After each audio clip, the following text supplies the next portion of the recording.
Coming up with a video idea is difficult. After I released my one on Super Dragon Ball Heroes, go watch it, I was questioning, what could I make for another video? Sure, I could go into a character analysis about Vegeta, or how integral future Trunks is to the story, but everyone talks about those already. What's something people haven't really gone into yet? Man, maybe another Dragon Ball video might take longer than I thought. I should go reread the manga. Maybe I'll get an idea then. Oh, hey, it's Kaba. I forgot he was a character. Look, it's Caulifla and Kale. I think they've been the most interesting Saiyans introduced next to Bardock. I wonder what they're doing now and when they'll be mentioned again. Now let's skip to the Moro Saga.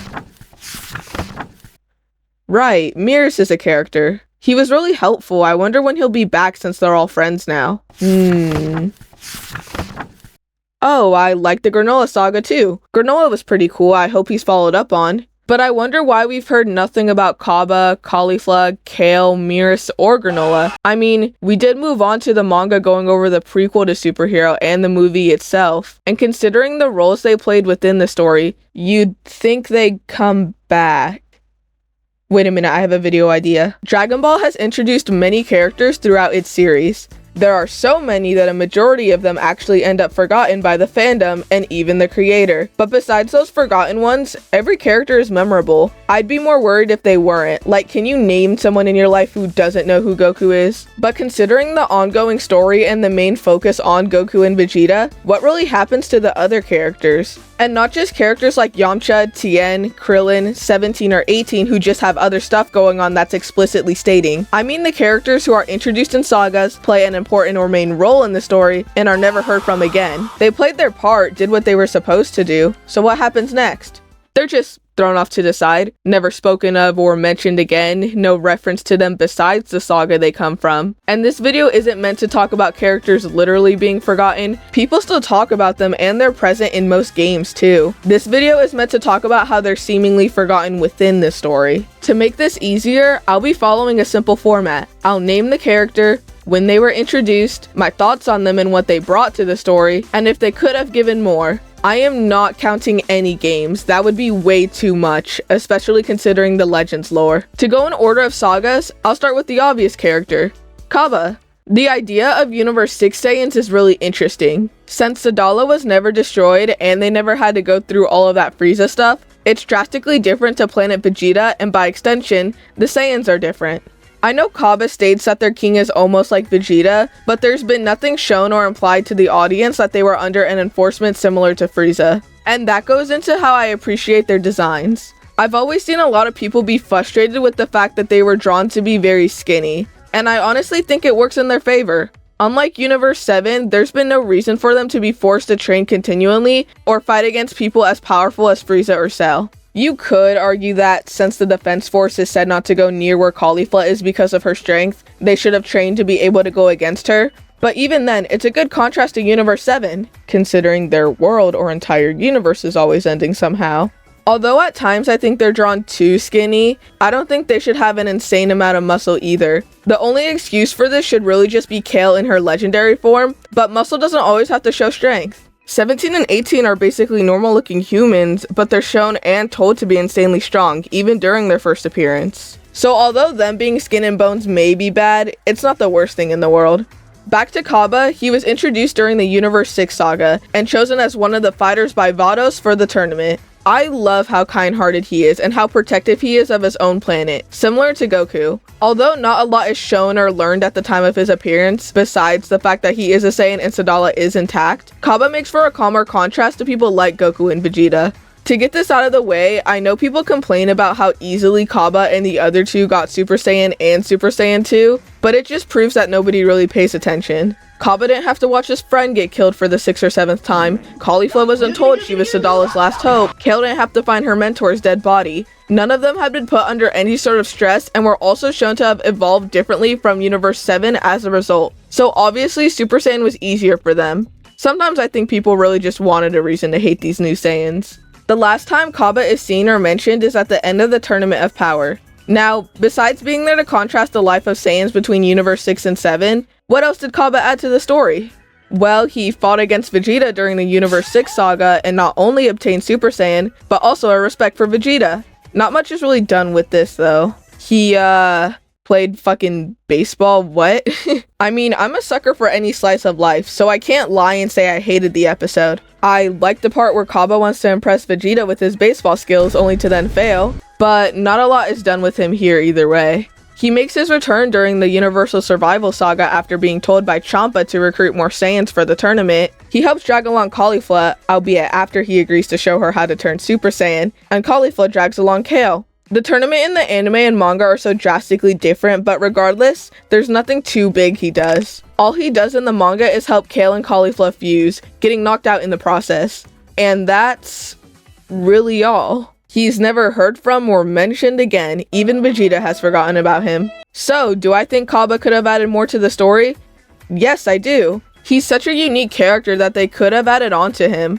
Or, considering the focus on Goku and Vegeta, have it tied directly into Vegeta's life as a Saiyan and his atonement arc. Kaba hasn't experienced the hardship of being under control or having blood on his hands.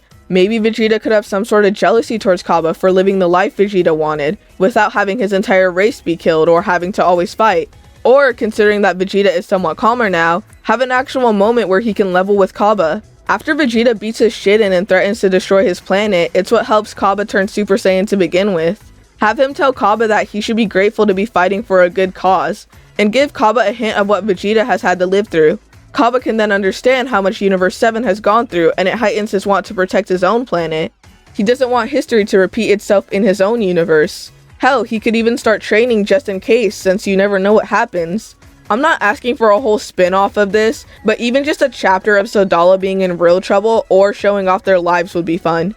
Doesn't even have to be something life-threatening, just something to show how Kaba is during the piece, and how he reacts to possible danger to what he wants to protect, rather than being given baseless threats. Or show what it's like to serve under someone like Vegeta. Kaba mentions to him at the end of the tournament that their king is as prideful as him. Vegeta gets unhinged as hell sometimes, so it would be interesting to see Kaba deal with that, especially since he's not shown to dislike the king or even criticize him.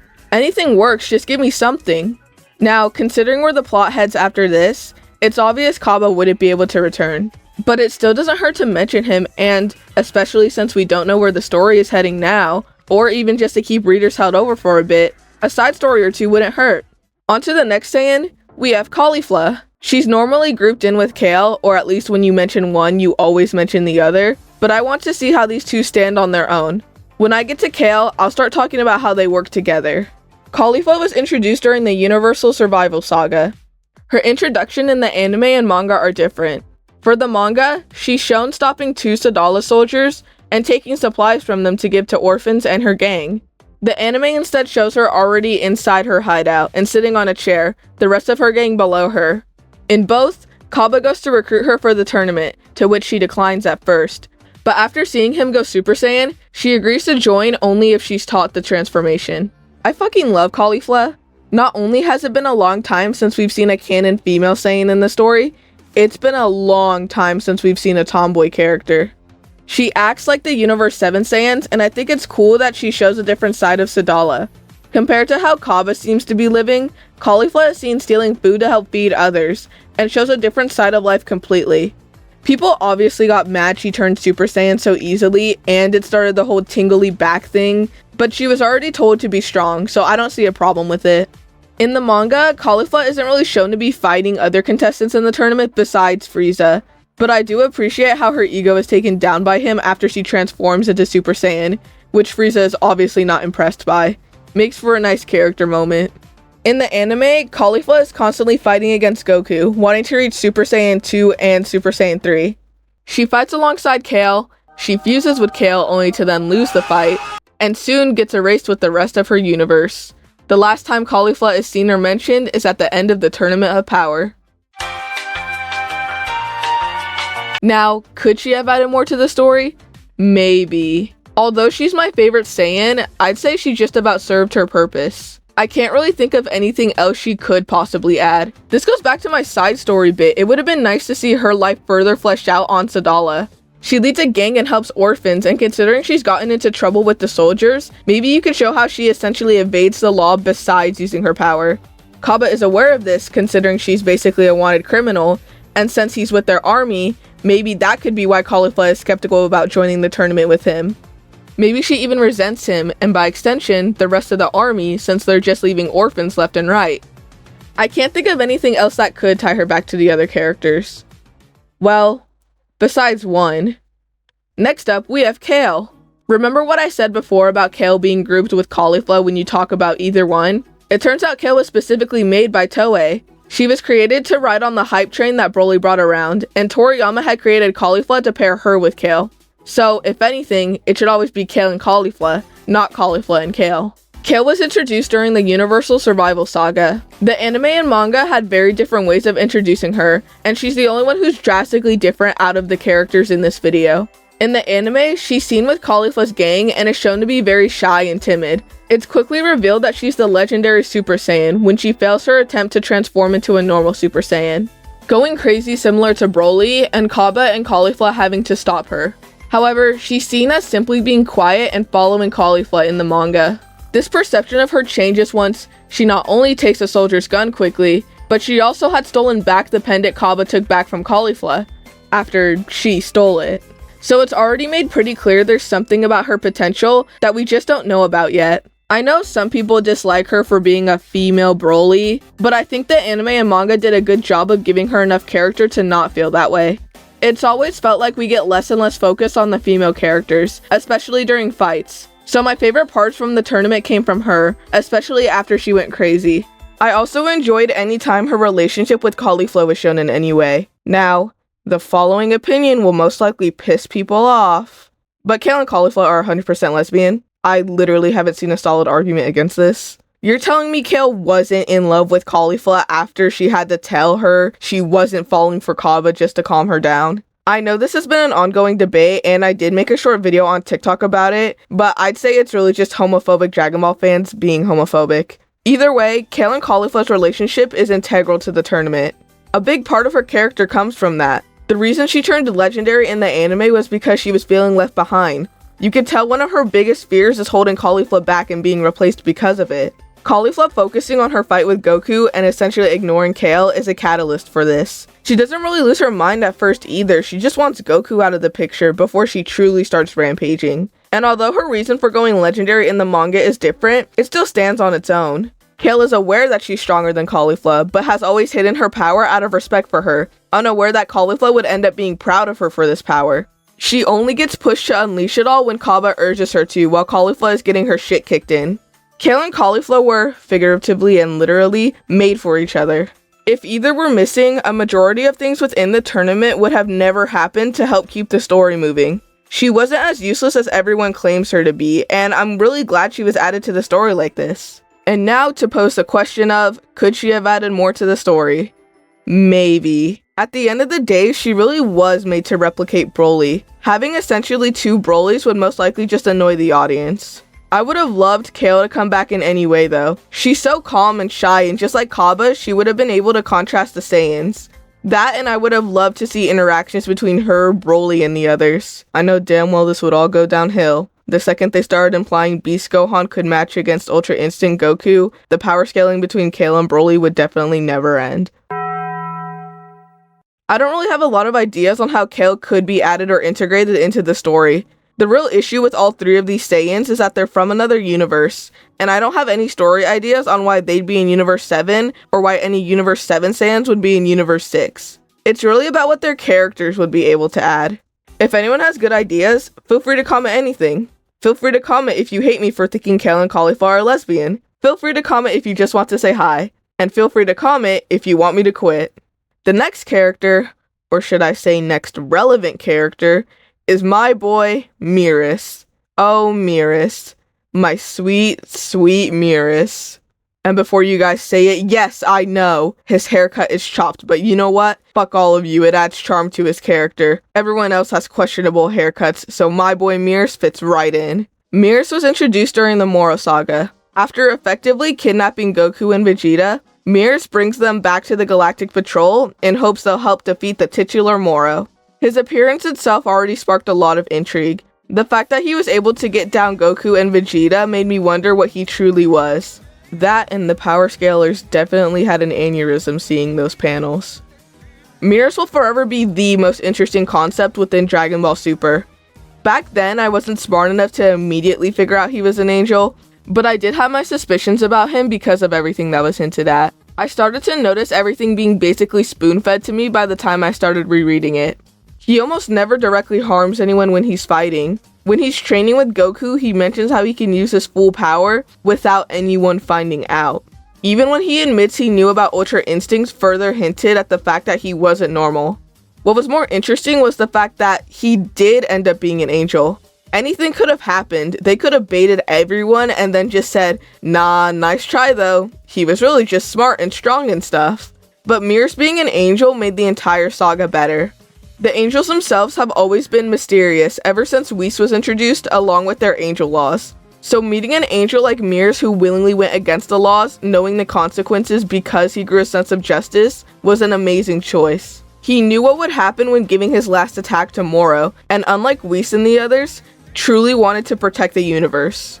Besides the angel reveal, Mirrors was very important to the story. He definitely helped flesh out more of the Galactic Patrol. Although I still wonder how the Galactic Patrol was able to live for so long, I like that they were further explained. It even inspired me to make my Galactic Patrol OCs with how interested I became in them. Mirrors also helped train Goku to help him perfect Ultra Instinct, and was the final driving point for Goku to achieve it. The only thing I was a bit disappointed about was the ending. Obviously, I never expect any character in this show to stay dead, but I did sort of wish Mirrors wasn't revived. Not to say it's bad, he became one of my favorites, so I was excited to see him as immortal, but I think it would have been helpful in showing off how permanent these punishments are. I do believe Whis will play a bigger role soon, so I think Mirrors staying gone would have helped further show how Whis can't help them if something, such as Black Frieza, comes up. So, do I think Mirrors could have added more to the story? Of course. He has a good design and is a good character. It's a shame he's never heard from again. Mirrors went from being all-powerful to becoming immortal, so I wish he was shown adjusting to his life. Not only as a mortal, but as a Galactic Patrolman. And that's another thing, the Galactic Patrol. Considering Mirrors became an elite without having to use his angel powers, and without being caught, it's safe to assume he stays an elite. Instead of throwing the Galactic Patrol off to the side and randomly bringing them back, keep Mirrors in the story. No shit, they would have lost against Granola or the Heaters real fast, but they're at least doing something. Maybe take the time for the newly mortal Mirrors to interact with Whis, or Mirrors can give suggestions on what to do.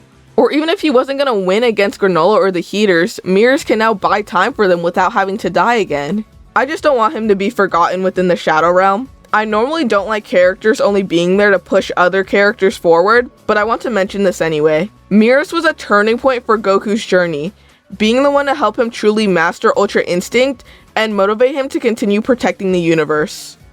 Yet it feels like Mirrors disappeared from his mind. I would hope Goku wouldn't forget about Mirrors, since Mirrors was so relevant in the battle against Moro. Just like the Galactic Patrol, I truly hope they become relevant soon. I even wish they were relevant during the superhero stuff. Everything there was about justice. It was perfect for Mirrors to come back. For the next and final character of this video, we have the most recent original saga and its titular character, Granola. I remember the Granola saga vividly because it was when I was finally caught up to Dragon Ball. I was always upset that I couldn't get into Dragon Ball sooner so I could truly follow it. So finally waiting month to month like a real fan was exciting. Until it became waiting a month for another chapter of the same fight happening and nobody getting anywhere. Not the point though, we're focused on Granola. Granola was first introduced in the Granola the Survivor saga. He is seen kidnapping 7-3 a few months after the fight with Moro, giving up 7-3 to the main antagonist group, the Heaters, in exchange for currency. And after manipulation from Maki and Oil to both sides, Granola ends up fighting against Goku and Vegeta, wanting revenge against the Saiyans for what they did to his race. Although I'm in love with Granola's design and colors, I'm going to be honest. That was the only thing I found interesting about him. I was still in love with Dragon Ball when I got to reading this, but something about Granola was just boring. His personality and motivations were quite bland to me. I mean, I do like how the Saiyans as a race still have a lot to atone for, that they've done so much damage to the universe that they're still races suffering from the effects years later, but at the same time, it felt like there was nothing that could really hook me to want to root for Granola. The whole manipulation tactic of giving both sides a different story so they can fight against each other feels so overused. I was hoping for some sort of subversion of expectation, but instead found myself constantly questioning why Granola put any trust in the heaters to begin with. I think what really drove this home was how long the general fight with Goku and Vegeta versus Granola felt. But let's focus on Granola as a character and see what he does. Granola is a bounty hunter and his motivations are clear from the start. He wants revenge on both Frieza and the Saiyans, so you can imagine his excitement when Maki claimed Goku and Vegeta were Frieza soldiers that just so happened to be Saiyans. After actual months of fighting and getting his ass kicked, Granola learns that Bardock, a Saiyan, had saved his life, and he had been working for the heaters without knowing this. And with this knowledge, he proceeds to get his shit kicked in again, but by gas this time. Then he gets shot by Elec. Then he gets back up and helps deliver the final blow to Gas. Then Frieza comes and genuinely ruins the entire arc. And at the end, when Frieza is gone and the heaters are technically defeated, Granola decides to stay back on Cereal to fix the mess he made. Sorry, what was I doing again? Oh, right. I was supposed to be talking about what Granola added to the story. Yeah, I can't really say he added anything to the story. He felt really base level, like he was made for conflict first and given character second.